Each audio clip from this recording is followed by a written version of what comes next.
Today on How It's Made. Aluminum boats.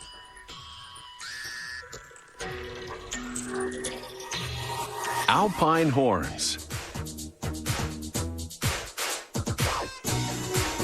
And luxury watches.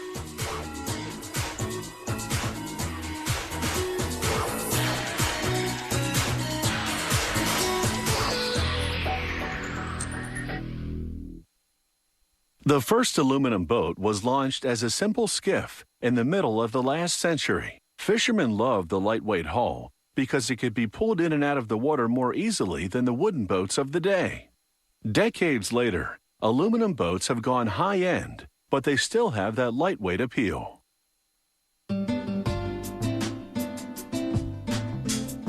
Since aluminum hulls aren't as heavy as other types, these boats will go farther on a tank of gas. They make them from high-grade aluminum that's corrosion-resistant. Rollers flatten the metal, and a blade called a slitter cuts it to length. A computer-guided router then makes precise cuts to produce parts that will fit together perfectly, like this bracket to reinforce the stern. They cut the boat's larger components with a computerized plasma torch. It can cut a wider path than the router. They transfer the cut parts to a pallet. This is the boat's bottom panel. A long piece of aluminum will be the gunnel, which is the upper edge of the hull. They bend it around a wooden template to give it the correct curvature.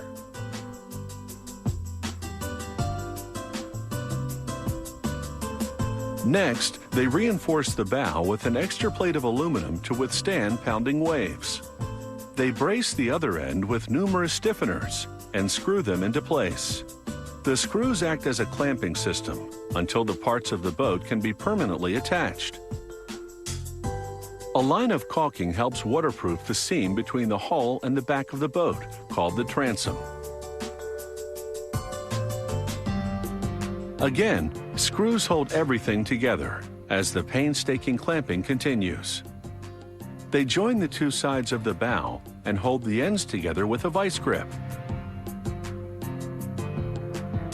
This strip of aluminum will act as the spine of the bow. It's called the brace plate. More screws tack it into position.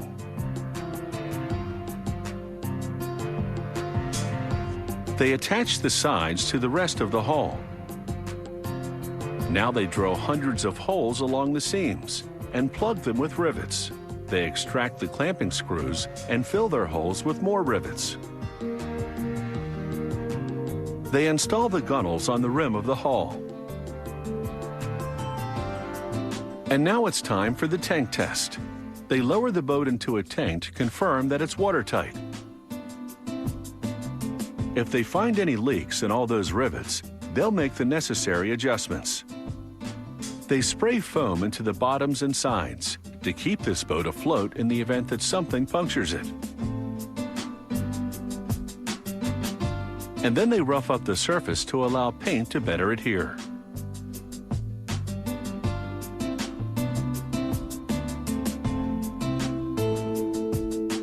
They move to the interior and install felt on the storage panels to give them a more finished look.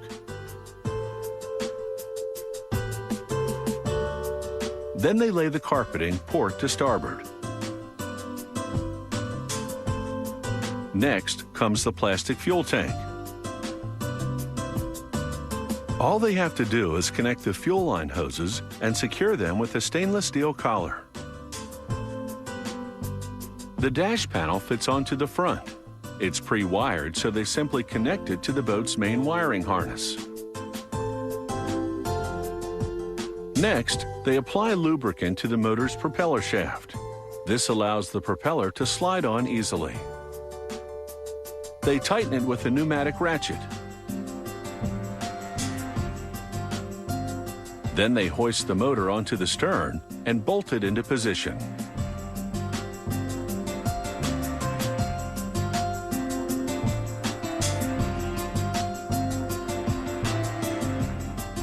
With the luxurious interior now complete, this metal boat bears very little resemblance to its utilitarian predecessors.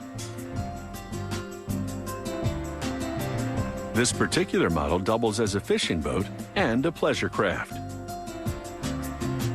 And it proves that aluminum boats are no longer just a basic form of transportation.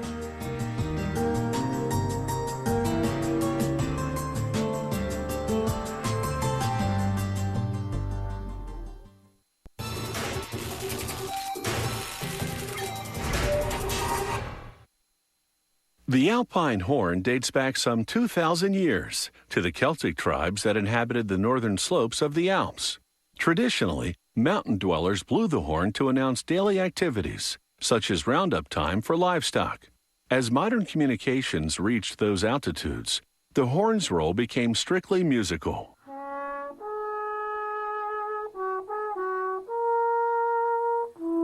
An alpine horn sound travels about 5 miles, thanks to the instrument's length and shape.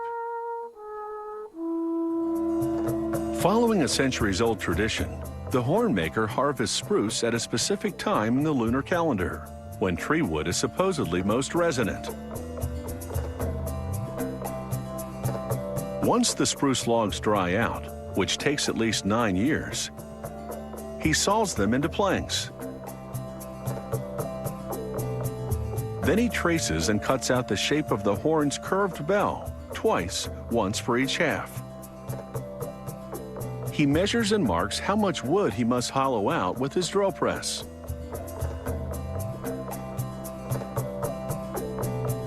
It's tricky because from top to bottom, the bell's inside cavity progressively widens and deepens.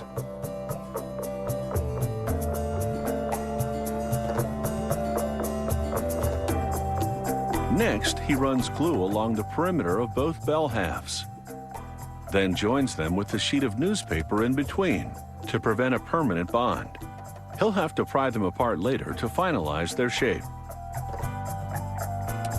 Once dry, he tears off excess newspaper, traces the circumference of the bell's top and bottom openings, then measures and draws the bell's shape between those two openings.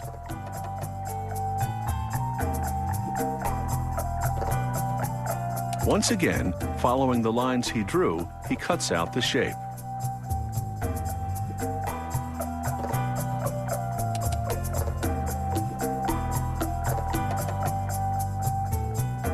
To check his work, he uses a series of sizing templates. He lines them with charcoal, then slips the first template onto its designated position at the top of the bell. The charcoal marks any wood that he still needs to shave off. He repeats this procedure with each template, working his way down until the bell is rounded to the proper external dimensions. Now for the bell's internal dimensions. The horn maker detaches the halves. He scores a line running the length of the bell half on each side. This marks the inner wall thickness he's going to create. Using a grinder with a rough grit abrasive, he wears away the wood right up to the score lines. The holes he made earlier tell him how deep to grind. Then he switches to a finer grit abrasive to grind the walls down another millimeter. He checks his work with a measuring gauge, then glues the halves together again, this time permanently. The horn maker constructs the bell's other section in halves as well, rounding them off on a lathe.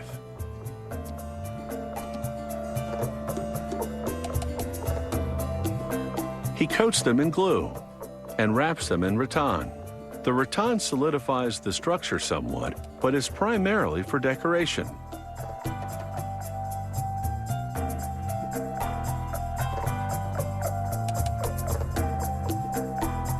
Once the glue dries, he'll glue aluminum connecting dowels to each section. These will enable the musician to assemble and disassemble the horn parts. The bell is truly the alpine horn showpiece. Horn makers typically embellish it with painted scenes or motifs. This horn will boast a colorful bouquet of traditional Swiss flowers.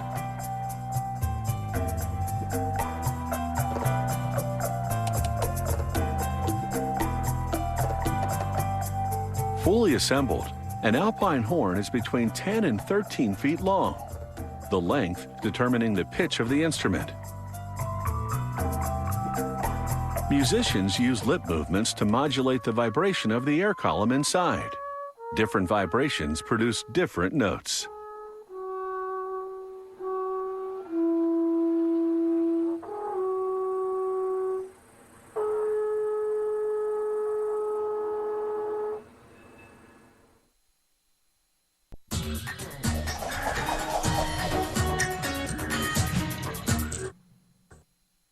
Throughout most of the 19th century, the wristwatch was a piece of jewelry worn by women. Men carried pocket watches. It was during the Boer War in 1899 that British soldiers decided fumbling around for a pocket watch during battle was a serious waste of time.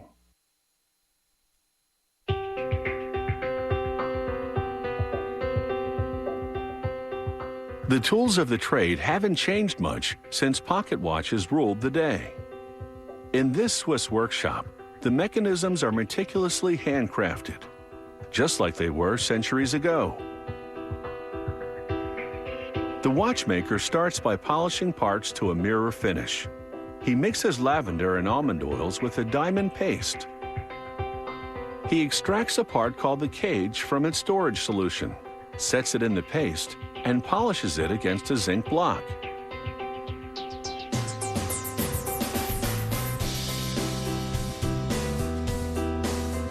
He brushes the dust off the cage with a soft piece of wood.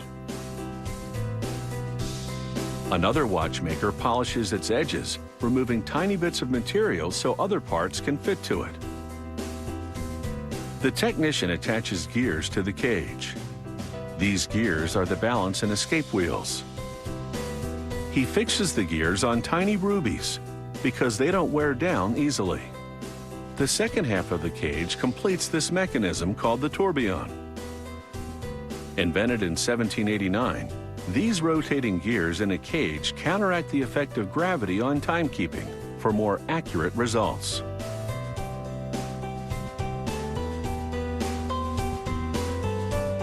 The watchmaker now magnifies the assembly and projects the image onto a screen to confirm that the gears and levers are interacting correctly. Next, he secures a wound-up spring in a barrel. This is the main spring that powers the gears of the watch. He dips a pin in some grease and uses it to lubricate the spring. Then he caps the mainspring with a cover and tamps it down with a special tool.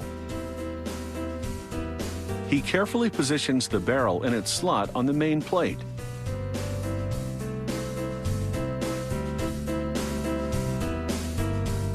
The watchmaker now installs another series of gears on the main plate. They'll transfer power from the spring to the tourbillon.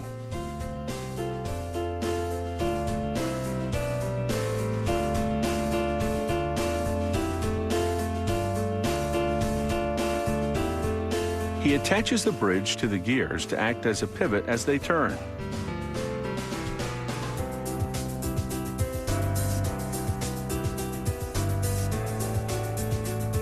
Another spot of grease keeps these wheels turning efficiently. With the spring barrel and its transmission gears assembled, production now reaches a critical moment. He places the mechanism in a holder that makes it easier to install the tourbillon.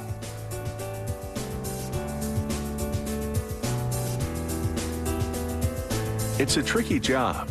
The cage must be precisely positioned for its gears to receive power from the spring. He now transfers the mechanism to another holder to insert the winding stem.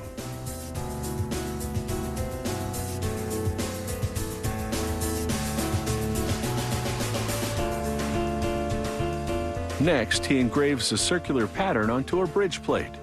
This high-end finish is called perlage.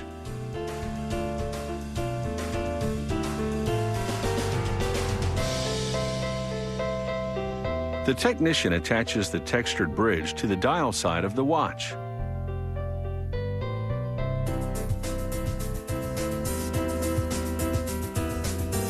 He assembles more gears and a numbered wheel to the bridge. These gears will provide the date information for this timepiece. Another bridge secures the gears that lead to the date wheel. He fastens it with tiny screws. He slides the second date wheel onto its axle and checks the setting mechanism. We'll have the up-to-the-minute details as this watch gets a beautiful face.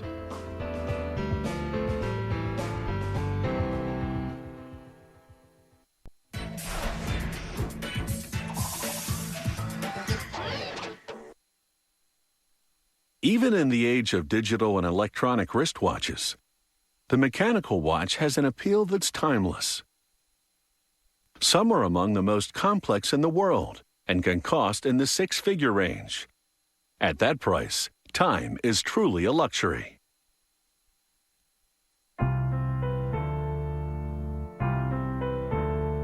In a factory nestled in the scenic Swiss countryside, a highly skilled team has assembled the inner workings of a luxurious tourbillon wristwatch. Now, a watchmaker fits the handcrafted face onto the mechanisms.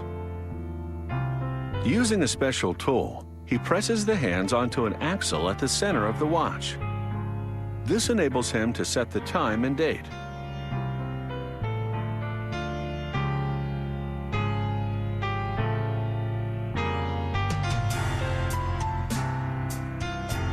The watch will be encased with 18-karat red gold bezels sealed against the elements with rubber rings.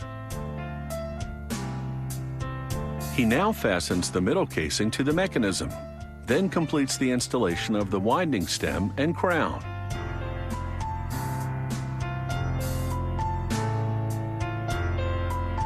The watchmaker lubricates the bridge for the auto winding system, then engraves a parallel ribbed pattern onto it. This adds visual interest to the bridge, making this luxury watch look good inside and out.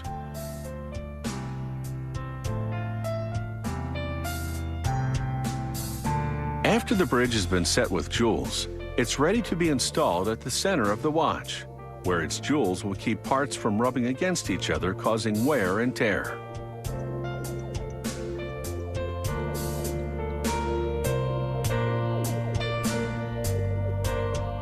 An artist now engraves the rotor that's to be attached to the bridge. It's this part that will automatically wind the watch. It's a signature piece that can reflect the customer's individual taste.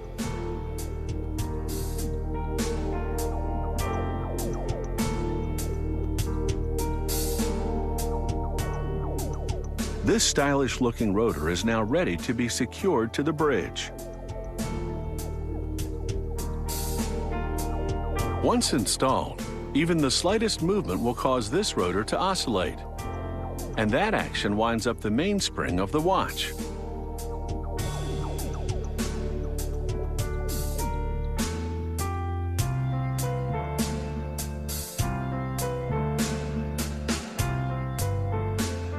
The watchmaker now shields this timepiece with a glass dome, and then vacuums dust from the next gold bezel.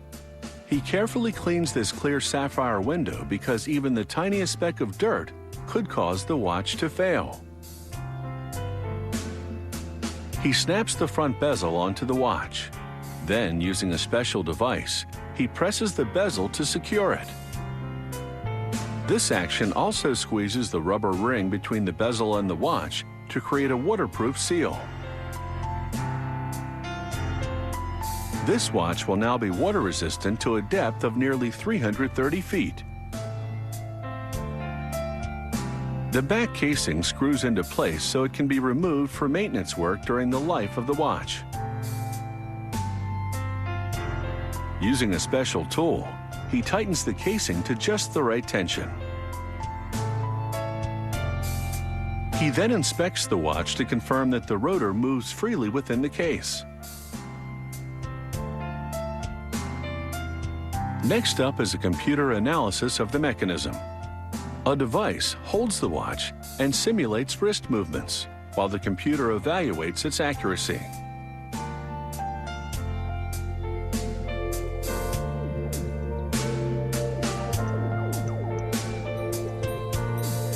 That's the sound of a minute repeater, which is a feature on some models.